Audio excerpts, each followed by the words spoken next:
Monsieur Yao Agbetse, bonjour. Bonjour monsieur. La cour d'appel de Bangui ainsi que celle de Bois ont tenu leur audience. Conséquence, les personnes considérées comme des prisonniers politiques ont été acquittées. N'est-ce pas une avancée en matière de droits de l'homme en Centrafrique? Je crois que ça fait partie de la pratique des juridictions de condamner lorsqu'il y a des preuves concordantes pour aller vers la condamnation et d'acquitter lorsque les faits, les preuves ne permettent pas justement au juge de pouvoir prononcer une condamnation. Et donc, je considère que la décision de justice doit être respectée et il ne m'appartient pas de commenter de manière particulière une décision de justice.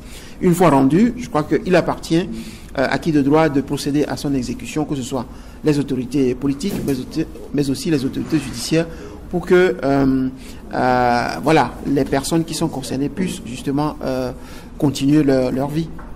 En matière de violation des droits de l'homme, vous avez pointé du doigt la responsabilité des FACA, des Russes et des groupes armés. Devant cette situation, que faire? Devant cette situation, il faut agir. Et l'action, c'est d'abord l'État qui doit la mener. L'État doit, de manière systématique, lorsqu'il y a des allégations de violation des droits de l'homme, conduire des enquêtes impartiales visant à établir la véracité des faits. Et par la suite, prendre les mesures nécessaires visant à traduire en justice les coupables et à donner accès à la justice aux victimes. C'est très important.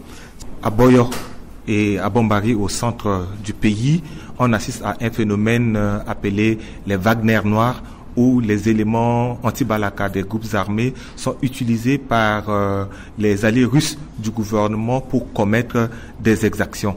Vous avez évoqué cette question avec le gouvernement.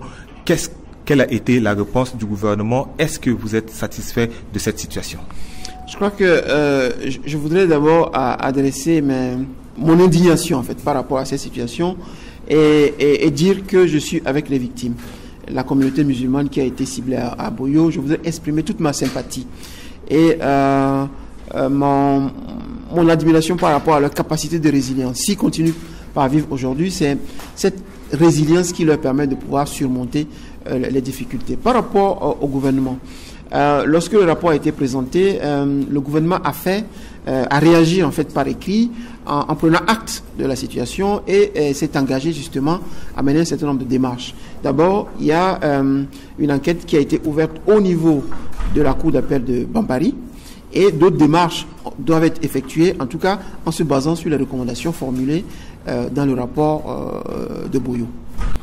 Le gouvernement envisage une nouvelle constitution. L'opposition et la société civile estiment que c'est une démarche chrysogène.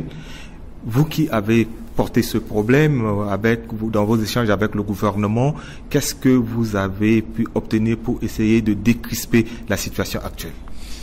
Je crois que toute constitution peut faire l'objet de révision, peut faire l'objet de réécriture ou d'amendement. Mais il est important que la révision converge vers la satisfaction de l'intérêt supérieur de la nation. On peut par exemple réviser la constitution du 30 mars 2016 en intégrant par exemple l'importance de la chefferie traditionnelle qui est à mon avis, institution qui est capable de porter justement un certain nombre de messages, un certain nombre d'actions pour satisfaire les besoins au niveau local. Mais ceci étant dit, si décision a été prise de réviser ou de réécrire la Constitution, il va falloir se poser la question par rapport aux dispositions qui sont visées ou par rapport aux éléments nouveaux qu'on veut intégrer dans la Constitution et voir si justement l'intégration de ces nouveaux éléments sont de nature à permettre à la population de prospérer.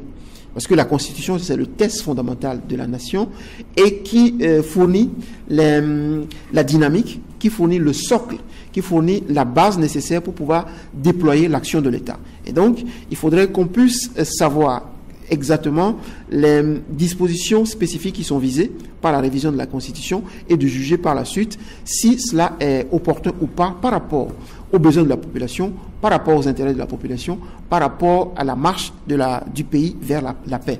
Mais en tout cas, ce qui est clair, c'est que si la révision